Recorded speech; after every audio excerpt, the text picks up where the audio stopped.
प्रणाम दोस्तों, राधे राधे। होप करती हूँ आप सब बहुत अच्छे होंगे अपने अपने घर में। मेरा नाम है रिंकी सिंह और मैं एक बिहार के एक छोटे से गांव में रहती हूँ। मेरा 2 फरवरी 2026 को रेलवे ग्रुप डी का एग्ज़ाम था। तो मेरी जो वीडियो है, बस ये वीडियो एक एक यही पर्पस है मेरा इस वीडियो को बनाने का, ताकि जिनका भी अपकमिंग एग्ज़ाम है, ठीक है, वो क्या क्या पढ़ के जाएँ, मतलब रिवाइज क्या करें, है ना। सिलेबस तो बहुत बड़ा है ना, क्या क्या एग्ज़ाम में पूछा जा रहा है, मैं बिल्कुल फैक्ट बताऊंगी, जो मेरे पेपर में आया है वो बताऊंगी, है ना। मैंने नोट भी कर रखा है, आप लोग सो देख सकते हो, मैंने नोट किया हुआ है कि क्या क्या आया था। और मैं साथ में ये बताऊंगी कि मेरा एग्ज़ाम कैसा गया है। और आप लोग किस मतलब यूट्यूब चैनल से जो मतलब एक वन शॉट देख लोगे, आपका बहुत जल्दी रिवाइज हो जाएगा। मैं बताती रहूँगी, मैं ये भी बताऊँगी कि आप किस चैनल से पढ़ें, ताकि आपका मतलब बिल्कुल बढ़िया से रिवाइज हो जाए और मतलब आप एग्ज़ाम में बहुत अच्छा कर सको। अगर आप ये वीडियो देखते हो तो मैं गारंटी लेती हूँ कि मेरे इस वीडियो से आपके 5 नंबर कहीं नहीं गए। और किसी भी कॉम्पिटिटिव एग्ज़ाम में 0.5 नंबर भी बहुत मायने रखता है। मैं फिर भी 5 नंबर की बात कर रही हूँ। और आपका एग्ज़ाम अच्छा जाए, इस वीडियो को आपने देखा है, अब तक ये वीडियो पहुँची है और आपने इस वीडियो को देखा है, आपका एग्ज़ाम अच्छा जाए तो मुझे ज़रूर मेरे इस वीडियो के नीचे ज़रूर कमेंट करना कि हाँ दीदी, आपका वीडियो देख कर गए थे और मुझे बहुत बेनिफिट हुआ। अगर आपका अपकमिंग शिफ्टों में एग्ज़ाम है और आप चाहते हो कि रियल में आपकी हेल्प हो, तो ये वीडियो पूरी देखना, लास्ट तक देखना। आपकी मैं कहती हूँ, मैं पूरी गारंटी लेती हूँ, आपको इस वीडियो से बहुत हेल्प मिलेगी। जो भी आप मुझे 5-10 मिनट दोगे वो आपका वेस्ट नहीं होगा। और अपने आप मेहनत में इस वीडियो को देख के, जैसे मैं आपको गाइडेंस करूँगी, जो जो क्वेश्चन आए मैं बताऊँगी, जो जो टॉपिक मैं बताऊँगी, जो जो मैं यूट्यूब चैनल बताऊँगी, उसको आप अगर आपके एग्ज़ाम में तभी 3 या 4 दिन है भी ना, या 2 दिन भी है, अगर आप दिन रात करोगे तो फिनिश हो जाएगा। खाली मतलब मोस्ट चैप्टर बताऊँगी जो आपको करके लेकर जाना है। तो चलिए स्टार्ट करते हैं। फर्स्टली, मेरे एग्ज़ाम में सबसे पहले मैं बताना चाहूँगी कि मेरा एग्ज़ाम कैसा गया। मैंने 76 क्वेश्चन अटैम्प्ट किए हैं, है ना। उसमें से मैंने 8 क्वेश्चन पे जो मुझे लगते हैं, सब मिला के ओवरऑल, ठीक है, 8 क्वेश्चन मेरा मतलब मुझे ऐसा लग रहा है कि मतलब 8 क्वेश्चन या 7 क्वेश्चन में मुझे डाउट है और मेरे सारे ठीक हैं, है ना। और जो मेरा जोन था वो चेन्नई जोन था, जिससे मैंने फॉर्म फिल किया था। मतलब मेरा मतलब पेपर मैंने आपको बता दिया कि मैं कितने करके आई हूँ। और मेरा एग्ज़ाम मेरे अकॉर्डिंग तो अच्छा ही गया है ना। जो एग्ज़ाम आ रहा है वो मॉडरेट आ रहा है, ठीक है, ना ज़्यादा हार्ड है और ना ही ज़्यादा ईजी है ना। ठीक है, अगर आपने साल भर से मेहनत की है, साल भर से पढ़ाई की है, तो आप इस पेपर को ज़रूर पास करेंगे, है ना। क्योंकि अगर आपने प्रैक्टिस की है, उतना ही पेपर टफ नहीं आ रहा है कि आपने साल भर पढ़ाई की और आपका निकले ना। क्योंकि पेपर का लेवल मॉडरेट है, ना इजी ना हार्ड, ठीक है। तो अब मैं बात करती हूँ कि ये तो मैंने अपने बात करी कि मेरा एग्ज़ाम कैसा गया है ना। मैंने आपको बता दिया है कि मेरा एग्ज़ाम ऐसा गया है। तो सबसे पहले जो टिपिकल एग्ज़ाम में आ रहा है, टिपिकल से लेके चलते हैं ना। जो सबसे टफ आ रहा है एग्ज़ाम में, वो आ रहा है आपका जीके जीएस का पोर्शन। क्योंकि आप लोगों ने बहुत सारे रिव्यू भी देखे होंगे, उसमें बच्चे बता रहे हैं, स्टूडेंट्स बता रहे हैं जो रेलवे ग्रुप डी का एग्ज़ाम देकर आ रहे हैं, कि एक भी हिस्ट्री, ज्योग्राफी, पॉलिटी से कोई सवाल नहीं है। जितने भी सवाल हैं वो सारे करंट अफेयर से हैं, है ना। और ये बात बिल्कुल सच है, ये बात 100 to 1% सच है कि एक भी हिस्ट्री ज्योग्राफी का कोई भी क्वेश्चन नहीं है ना। तो जो क्वेश्चंस आ रहे हैं वो आ रहे हैं लास्ट 6 मंथ से, 2025 का करंट पूछा जा रहा है, ठीक है। तो आप जून से लेके दिसंबर तक का करंट अफेयर आपको करना ही पड़ेगा, है ना। करंट अफेयर मैंने कुल 8 क्वेश्चन अटैम्प्ट किए, क्योंकि मेरे करंट अफेयर मैंने उतना पढ़ा नहीं था, बस लास्ट में 2-3 दिन ही पढ़ा था मैंने, ठीक है। और मैंने उससे भी मेरे क्वेश्चन, जो भी मुझे क्वेश्चन, उससे मतलब कि उससे 5-6 क्वेश्चन लगे भी और क्वेश्चन मेरे अच्छे भी गए हैं, ठीक है। तो मैं देखो, सबसे जो आपको 5 टॉपिक करके ही जाना है। सबसे पहले पुस्तक और राइटर, है ना। कौन सी पुस्तक कब पुस्तक और राइटर वाला चैप्टर करके ही जाना है। आपको अलग से वीडियो देखनी है इसकी, किसी भी यूट्यूब चैनल पे आप देख लेना, हार्डली 5-10 मिनट की वीडियो होती है। और फिर इससे क्वेश्चन मेरे में 2 क्वेश्चन पूछे गए थे, मेरे दोनों क्वेश्चन अच्छे गए थे, मैं करके गई थी, है ना। एक स्पोर्ट्स से 3 क्वेश्चन थे, स्पोर्ट्स खेल से, आयोजन से, है ना। किसको कौन सा कप मिला है, आयोजन से भी क्वेश्चन आ रहे हैं, ठीक है, करके जाना। एक रैंकिंग से, है ना, रैंकिंग की भूखमरी में क्या मतलब की रैंक है, प्रेस सूचकांक में, प्रेस वाले में क्या रैंक है हम लोग इंडिया की, है ना। ठीक है, ये सब आपको करके ही जाना है ना। ये 3 बताया। चौथा बताया है मैंने आपको नियुक्ति, नियुक्ति, मतलब कि ये मेरे में आई थी कि पता नहीं कौन सा बैंक करके था, मुझे पता नहीं था। उसकी मतलब कि उसको उनको उसमें उसको अध्यक्ष बनाया गया, ऐसा क्वेश्चन आया था। नियुक्ति आपको करके ही जाना है। रैंकिंग, पुस्तक एंड राइटर, खेल, ठीक है, ये आपको ये वाला तो बहुत मस्ट है, आप करके ही जाइएगा। ये जो मैंने चैप्टर, मेरी मोस्ट रिक्वेस्ट है, अगर आप ये करके जाते हैं इनको तो आपके आपके 2-3 नंबर कहीं नहीं गए, है ना। और जो मेरे में ये सबसे बहुत सारे क्वेश्चन आए हुए थे, मैंने जो ठीक करके आई हूँ, मैं वो बता रही हूँ आपको, ठीक है। तो मैं एक जो करंट अफेयर आपको 6 मंथ की करनी है, 2025 की करनी है, जून से लेके आप दिसंबर तक की कर लीजिए, ठीक है। अगर आपके पास स्पीडी की बुक है तो ठीक है, अगर नहीं है तो स्पीडी करके एक चैनल है, ठीक है, मैं उसको चैनल को फॉलो करती हूँ, स्पीडी को, ठीक है। उसमें 806 या 807 या कहीं कहीं 812 भी शो करते हैं, पर 806 या 807 ही क्वेश्चन रहते हैं।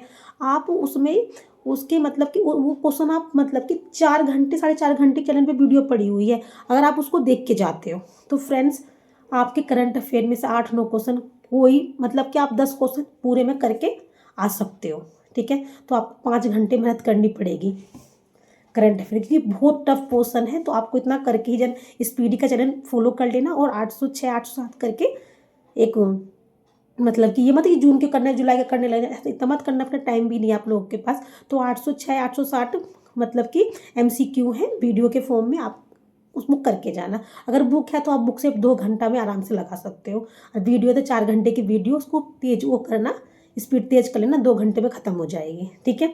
ये मैंने बताया आपको करंट अफेयर की, जो बहुत टफ आ रहा है, रियली फ्रेंड्स बहुत टफ आ रहा है, ठीक है। समझ में आ गया होगा बोलते बोलते थोड़ा सा, ठीक है। अब आते हैं रीजनिंग। मुझे सबसे इजी लगी रीजनिंग। मुझे इजी इसलिए भी लगी फ्रेंड्स, मैं बताऊं, मैं डेली रीजनिंग की, ठीक है, ज़्यादा तो नहीं, मैं मतलब 25 या 30 मिनट्स मैं डेली रीजनिंग की प्रैक्टिस करती हूँ। मैं कहीं भी चली भी जाती हूँ या कुछ भी करती हूँ, मैं रीजनिंग और मैथ की प्रैक्टिस डेली करती हूँ, क्योंकि मेरा मैथ बहुत कमज़ोर था शुरू से ही, ठीक है। क्योंकि मैं कॉमर्स बैकग्राउंड से हूँ, तो मैथ मेरा बहुत कमज़ोर था, तो मैं तो इसीलिए, ठीक है, मैं डेली प्रैक्टिस करती हूँ। मैं कहीं चली भी जाती हूँ तो रात को मुझे 1 बजे करना पड़े, 2 बजे करना पड़े, उससे मुझे कोई फ़र्क नहीं पड़ता, क्योंकि मुझे रीजनिंग डेली करनी है या मैथ की प्रैक्टिस डेली करनी है तो करनी है, मैं ऐसी ही हूँ, है ना। तो चलते अब आते हैं, ज़्यादा बात करते हूँ रीजनिंग में कहाँ से क्वेश्चन पूछे जा रहे हैं। मेरे रीजनिंग में 30 में से 30 क्वेश्चन मैं बिल्कुल ठीक करके आई हूँ, मेरे एक भी क्वेश्चन गलत हो ही नहीं सकते। मैंने NTPC का रीजनिंग में NTPC का दिया था, उसमें मेरे मतलब कि सारे ऑलमोस्ट सब क्वेश्चन ठीक थे, ग्रेजुएशन वाला हो या 12th लेवल का हो, रीजनिंग मेरा सारे क्वेश्चन ठीक थे, आंसर किए मैं देखा, मुझे बहुत अच्छा लगा कि चलो अच्छा किसी भी मतलब कि सब्जेक्ट में हमने अच्छा किया है ना। अच्छा इसलिए किया मैंने क्योंकि हम डेली प्रैक्टिस करते हैं। अगर आपने भी डेली प्रैक्टिस साल भर की होगी तो आपको रीजनिंग में 30 में से 30 करने से कोई रोक ही नहीं सकता। कॉमन मैं आपको टॉपिक बताती हूँ, पजल से 5 क्वेश्चन आ रहे हैं, सीटिंग अरेंजमेंट पजल से 5 क्वेश्चन आपके आएंगे ही, और 5 क्वेश्चन आप तभी कर पाओगे वो 5 क्वेश्चन जब आपने उसकी प्रैक्टिस की होगी। ईच 6 मंथ से अगर प्रैक्टिस कर रहे होंगे आप, तभी आप ये क्वेश्चन 5 क्वेश्चन कर सकते हो, पाँचों के पाँचों आप करके ले जाओगे, ठीक है। सबसे पहले 5 क्वेश्चन, कोडिंग डिकोडिंग से 3 क्वेश्चन, ठीक है। एज से मेरे में 1 क्वेश्चन था, डायरेक्शन से 2 क्वेश्चन आ रहे हैं, ठीक है। और 90 डिग्री वाला, दुकान से चला 30 किलोमीटर वहाँ घूमा, फिर यहाँ घूमा, फिर घर को आ गया, सब क्वेश्चन आ रहे हैं। 2 क्वेश्चन थे मेरे में डायरेक्शन के, ठीक है। और नंबर वाली कोडिंग डिकोडिंग नहीं होती, उसमें आ रहे थे चिन्ह बदलने वाले 2 थे, यहाँ ये वाला चिन्ह प्लस की जगह माइनस, माइनस की जगह प्लस लगा, ये वाला चिन्ह वाला क्वेश्चन आ रहे थे, है ना, जो समीकरण बना के देता है ना। और क्वेश्चन था कि 4 दिए थे, उसमें से अलग पहचानना था, ठीक है, वो भी कोडिंग डिकोडिंग में ही आता है ना। निष्कर्ष वाला था, सभी चूहे हैं, सभी कुत्ते चूहे हैं, कुछ कुत्ते चूहे नहीं हैं, ऐसे करके क्वेश्चन था, ठीक है। और आप मेरे में एक स्टेटमेंट से भी क्वेश्चन आया था, प्रदूषण के ऊपर आया था वो क्वेश्चन, कि उसमें से एक मतलब एक कथन दे दिया, आपको 2 निष्कर्ष देते हैं, उसमें से आपको लगाना कि दोनों सही है कि एक सही है, ठीक है। और आपको एक क्वेश्चन था ब्लड से भी क्वेश्चन आ रहा है, अच्छे लेवल का था ब्लड का क्वेश्चन जो था, है ना। तो ये सब टॉपिक है बहुत इंपॉर्टेंट जो आपको करके जाना है। अगर टॉपिक नहीं कर सकते तो एक यूट्यूब चैनल का नाम बताती हूँ जिससे मैं पढ़ती हूँ, ठीक है, जिसे पढ़ती हूँ, रोजगार विद अंकित, है ना। इस चैनल को फॉलो कर लेना, ये रेलवे वाला है, रोजगार विद अंकित रेलवे वाला जो चैनल है उसको फॉलो कर लेना। उस पर शोभित भारद्वाज सर पढ़ाते हैं, इतना उनसे अच्छा रीजनिंग कोई पढ़ा ही नहीं सकता, ठीक है। उनके अगर आपने 4-5 वीडियो भी करके चले गए ना, जो प्रैक्टिस करवा रखी है उन्होंने बहुत सारी, मतलब कि बहुत सारी है, उसमें 65-66 क्लासेस है उस प्ले लिस्ट में। आप उसमें से अगर 5 भी करके चले जाते हो ना, तो आपको रीजनिंग में से ये नहीं कहूँगी कि आप पूरे करके आ जाओगे, फिर भी आप मतलब कि अगर अगर साल भर आपने प्रैक्टिस नहीं की है, तब भी आपको 15 क्वेश्चन से कोई रोक ही नहीं सकता, क्योंकि वो पढ़ाते ही इतना अच्छा है। मैंने यहीं से किया था, क्योंकि मैं डेली प्रैक्टिस करती हूँ, इसीलिए मेरे रीजनिंग का क्वेश्चन हमेशा, मैंने जो भी एग्ज़ाम दिए हैं, अभी लास्ट 3-4 महीने में मेरा एक भी रीजनिंग का क्वेश्चन गलत गया ही नहीं है। ये मेरी वजह से नहीं है, सर की वजह से है। वो डेली प्रैक्टिस कराते हैं, मैं डेली प्रैक्टिस करती हूँ, उसकी वजह से, ठीक है। बहुत बेस्ट सर है शोभित भारद्वाज सर, मुझे रीजनिंग के लिए बहुत बेस्ट लगते हैं, है ना। चलिए, बहुत बड़ाई हो गई, ठीक है। अब आते हैं मैथ के क्वेश्चन पे। देखिए फ्रेंड्स, मैथ के मैंने 20 क्वेश्चन अटैम्प्ट किए थे, उसमें 70 क्वेश्चन मेरे बिल्कुल ठीक है, बिल्कुल ठीक, क्योंकि मैंने एडवांस पढ़ा ही नहीं, क्योंकि मुझे एडवांस में मतलब इंटरेस्ट आता ही नहीं है। और मैं बस एग्ज़ाम के टाइम 1-2 घंटा हार्डली उसको देखती हूँ, बस थोड़े थोड़े जो रूल्स हैं वो ये त्रिभुज वगैरह वाले, त्रिज्या वगैरह वो वाला, कोष्ठिता वगैरह, या मैं पढ़ के चली जाती हूँ। मैं मेरे एडवांस की वजह से मेरे क्वेश्चन, क्योंकि 5 क्वेश्चन एडवांस से आ ही रहे हैं, ठीक है। और एक एज का क्वेश्चन आया था, बहुत मतलब कि उससे मतलब कि, हाँ एज का क्वेश्चन था, हाँ एज का था, हाँ वो बहुत टिपिकल था, वो मुझसे हुआ ही नहीं, फिर भी मैंने उसमें हल्का सा तुक्का लगा दिया था, मुझे लगा कहता सही हो जाए, है ना। तो मैंने मतलब 17 क्वेश्चन ठीक किए थे, अटैम्प्ट मैंने 20 किया था मैथ में, ठीक है। और 5 क्वेश्चन तो बहुत ज़्यादा टाइम टेकिंग था, बहुत ज़्यादा, ठीक है ना। तो इसीलिए मैं मेन टॉपिक बता देती हूँ, और मैं आपको बेस्ट यूट्यूब चैनल बताऊँगी एक, जिससे आप करके जाओगे तो आपके नंबर जरूर इंक्रीज होंगे, ठीक है। तो मैथ में देखिए, सबसे पहले नंबर सिस्टम से क्वेश्चन था, ठीक है। एलसीएम एफसीएफ से था, प्रॉफिट एंड लॉस, डिस्काउंट, ये आपको करके ही जाने हैं, ठीक है। सीआई से भी एक क्वेश्चन था, एसआई से भी एक क्वेश्चन था, त्रिभुज से 2 क्वेश्चन था, एक समबाहु करके कुछ क्वेश्चन था मेरे में, है ना। एक गोले का त्रिज्या से भी क्वेश्चन आया था, ठीक है। और वोट एंड स्मिथ से क्वेश्चन आए थे 2, अच्छे लेवल था उनका क्वेश्चनों का, ठीक है। और टाइम एंड डिस्टेंस से भी क्वेश्चन आए थे, और ट्रेन से एक क्वेश्चन था। ये आपको, और 5 क्वेश्चन इसमें टाइम टेकिंग आ ही रहा है, ठीक है। तो मेरे 70 मेरे बिल्कुल ठीक है, और 3 क्वेश्चन में मैंने तुक्का लगाया था, तो 20 क्वेश्चन में करके आई थी मैथ में, ठीक है।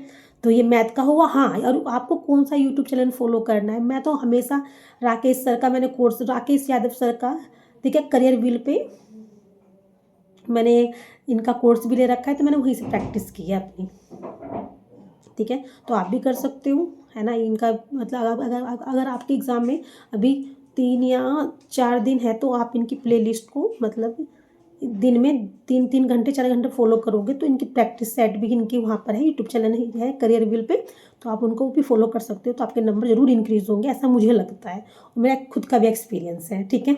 चलिए, क्योंकि अब लास्ट टाइम में जुगाड़ी लगा सकते हैं, क्योंकि लास्ट टाइम में पढ़ाई होती ही नहीं है। किसी बुद्धिमान ने कहा है कि हमारे पेपर से 3-4 दिन पहले हमें अपनी किताबें छोड़ देनी चाहिए, है ना, क्योंकि दिमाग भी हमारा शांत, एग्ज़ाम देने के लिए हमारा दिमाग भी बहुत शांत होना चाहिए, है ना। चलिए, अब जो हमारा ग्रुप डी की जान है, साइंस। साइंस तो मैं बोलूँगी, साइंस के कुछ क्वेश्चन मतलब कि ऐसे थे जो कभी पढ़े ही नहीं थे, है ना। मेरी साइंस अच्छी है, ऐसी बात नहीं है। मैंने साइंस पे भी बहुत मेहनत की है। मैंने साइंस के लिए मैंने इतनी मतलब मैंने सबसे ज़्यादा कुछ पढ़ा है ना, ग्रुप डी में साइंस पढ़ा है। और साइंस मतलब कि साइंस में भी मैंने 20-25 क्वेश्चन आते हैं साइंस के, उसमें से मैंने 20 की हैं। 20 में मेरे 16 तो बिल्कुल ठीक है, और मुझे लगता है कि 2 क्वेश्चन और ठीक हो सकते हैं, पर 16 बिल्कुल ठीक है, ठीक है। चलिए, मैं बताती हूँ साइंस कहाँ से। सबसे पहले फिजिक्स से और केमिस्ट्री से ज़्यादा क्वेश्चन आ रहे हैं। फिजिक्स से 8 क्वेश्चन है, मे बी 8 या 9, बस इससे कम तो थे ही नहीं, ठीक है। कौन कौन सा चैप्टर था, ठीक है, प्रकाश से था, ठीक है। अवतल दर्पण उत्तल दर्पण से क्वेश्चन आ ही रहा है, ठीक है। और मुझे याद नहीं है, पर मुझे जो भी याद था मैंने ये लिख दिया, अवतल दर्पण, उत्तल दर्पण, ठीक है। और हाँ, दो मतलब कि दो दो क्वेश्चंस थे, नो हाँ, दो सवाल थे फिजिक्स वाले, वो मतलब कि आपको करना ही है। मुझे इतना ही याद है फ्रेंड्स, और मुझे याद नहीं है, मैं आपसे सही बताऊं, मुझे इतना ही याद था तो मैंने इतना ही लिखा है, और मुझे याद नहीं है, ठीक है। और चलिए मैं बताऊंगी कि आपको लास्ट में कि आपको कौन सा चैनल फॉलो करना चाहिए। साइंस के लिए भी 2-4 दिन की, अगर आपके इस एग्जाम में टाइम है तो आप कर सकते हो, अच्छा कर सकते हो, ठीक है। चलिए फिर मैं केमिस्ट्री पे आती हूँ। केमिस्ट्री से भी 8 या 9 क्वेश्चन थे हार्डली, क्योंकि केमिस्ट्री से क्वेश्चन बढ़िया पूछे गए थे, मतलब क्वांटिटी में अच्छे पूछे गए थे क्वेश्चन। 8 या 9 क्वेश्चन से कम नहीं होंगे, ठीक है। मिश्रण से मेरे जो मिश्रण था ना, समांगी विषमांगी दोनों, विषमांगी से पूछा गया था। हाँ, एक कोई एग्जाम्पल दे रखा था, उसमें पूछा था कि इसमें समांगी विषमांगी है, ठीक है। रासायनिक समीकरण मेरा आया था संयोजन वाला, संयोजन वाला। पता है सारे इतने मतलब कि कॉमन, मतलब कि दे रखा, आप कंफ्यूज हो जाओगे अगर आपने सही से नहीं किया होगा। मैं बहुत कंफ्यूज हो गई थी जब संयोजन वाला मैंने अच्छे से पढ़ भी रखा, फिर मैं वही कंफ्यूज हो गई थी, है ना। संयोजन वाला, ठीक है। विस्थापित वाला जो समीकरण आता है वो था। धातु अधातु से भी क्वेश्चन था। और हाँ, रिएक्टिव सीरीज से भी था कि एक जो एनसीईआरटी में एक टेबल दी हुई है, सोडियम पोटेशियम, है ना, काशीनाथ का माली आलू कच्चे पकाता है, ऐसे करके मैंने याद कर रखी है। सोडियम पोटेशियम कौन ज़्यादा रिएक्टिव है ना। इसमें से 3 क्वेश्चन पूछे गए थे मेरे एग्जाम में, फिर भी 3 में से मैंने 2 ठीक करे, एक मुझे डाउट है मुझे एक में, ठीक है। ये सब, और हाँ, विद्युत अपघटन से भी क्वेश्चन था मेरे इसमें केमिस्ट्री में। बस ये तो मुझे केमिस्ट्री का याद था, फिजिक्स का मुझे इतना ही 2-3 टॉपिक याद था, ठीक है।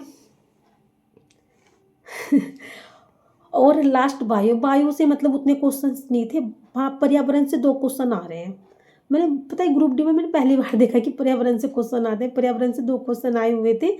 और सेल से 3 या 4 क्वेश्चन माइक्रोकोन्ड्रिया से पूछे जा रहे थे, और कोशिका से पूछे जा रहे हैं, और उत्तक से भी पूछे जा रहे हैं, ठीक है। और एक क्वेश्चन आया था मुक्लन से, मुक्लन, है ना। और एंजाइम से आया था कि हमारे लार में कौन सा एंजाइम होता है जो हमारे खाना को पचाने में सहायक होता है, इससे भी आया था, है ना। तो क्या बोलते हैं, और एक आया, हाँ, और बायो से बोटनी से भी क्वेश्चन था, पादप जगत से, पादप उत्तक से क्वेश्चन था, ठीक है।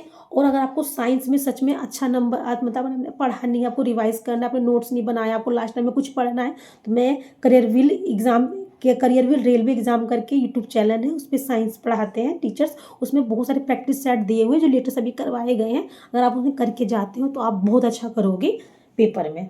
ये मेरा पूरा, मैंने एक छोटी सी कोशिश की है आप लोगों को, मतलब जो भी मैं, मेरा जो मैं रियल जो मेरा एग्जाम में आया था वो बताने के लिए, ताकि आपके कुछ तो नंबर इंक्रीज हो, है ना। मेरी इस वीडियो से आपके कम से कम 5 नंबर तो बढ़े। अगर आपने जो मैंने बताया है, अगर आपके एग्जाम में टाइम है, अगर आपने ये सब यूट्यूब चैनल और ये जो मैंने टॉपिक्स बताए हैं, अगर आप उसे फॉलो करते हो, तो फ्रेंड, आप एग्ज़ाम देकर आके मेरे वीडियो पर जरूर कमेंट करना कि हाँ दी, आपकी वीडियो हम देख कर गए थे और उससे बहुत अच्छा, मतलब हमको फ़ायदा मिला है। अगर आप ऐसा करते हो तो हम भी मोटिवेट, क्योंकि हमें भी थोड़ा बहुत लगता है कि हाँ, कोई मोटिवेट करे, कोई अच्छा कमेंट करे, है ना। और कमेंट बॉक्स में अच्छे अच्छे कमेंट करना, बहुत सारा प्यार देना, और और मुझे सपोर्ट करना, मेरी वीडियो को लाइक करना, शेयर करना, सब्सक्राइब कर देना। और हमेशा मैं एक थॉट बोलती हूँ, हमेशा ही मैं एक बात बोलती हूँ, जितना आपसे हो सके उतना हेल्प करें। ऐसे नहीं कि हमें किसी को पैसे दे के ही हेल्प करना है ना, ठीक है। हेल्प करने के बहुत तरीके होते हैं, ठीक है। जितना हो सके आप दूसरों का सहयोग करें, सहायता करें, और मन में कभी भी छल कपट ना रखें। हमेशा सबके बारे में अच्छा सोचें। अगर आप सबके बारे में अच्छा सोचोगे तो भगवान आपके बारे में अच्छा सोचेगा। और बेस्ट करते रहें अपना, आप कोई भी काम करें उसमें अपना बेस्ट दें, और उसमें आप मतलब अच्छा करने का कोशिश करें। आप कहें कि, मतलब कि खुद से कहें कि हम इसे कर सकते हैं, आई कैन डू इट, मुझसे हो जाएगा ये, है ना। जब हमें कोई मोटिवेट नहीं करेगा, हमें खुद से ही मोटिवेट होना है। और हमेशा सहयोग करते रहें, सबसे सबसे अच्छे से, प्यार से मिलते जुलते रहें, प्रेम बांटें, और बहुत अच्छे से अपना जो आपका टारगेट है उसे अचीव करने की पूरी कोशिश करें, चाहे जी जान लगाना पड़े, चाहे कुछ भी करना पड़े, ठीक है। जो जो आपका सपना है उसे आप पूरा करके रहें, इतना आप में जोश होना चाहिए। और चलिए, इसी के साथ वीडियो बहुत ज़्यादा लंबी हो रही है, और आपको मेरी वीडियो अच्छी लगी तो मेरी वीडियो को लाइक शेयर सब्सक्राइब करना, और हमेशा सबका सहयोग करते रहना, ठीक है। इसी के साथ हर हर महादेव। मैं आप सभी को, जिन जिन का भाई बंधु मेरा वीडियो को देख रहे हैं, उन सबको उनके एग्ज़ाम के लिए ऑल दी बेस्ट। वो बहुत अच्छा करें, एग्ज़ाम को हमेशा क्लियर करके एग्ज़ाम को क्लियर करें, और अच्छा सा कमेंट करना, ठीक है। बाय, राधे राधे।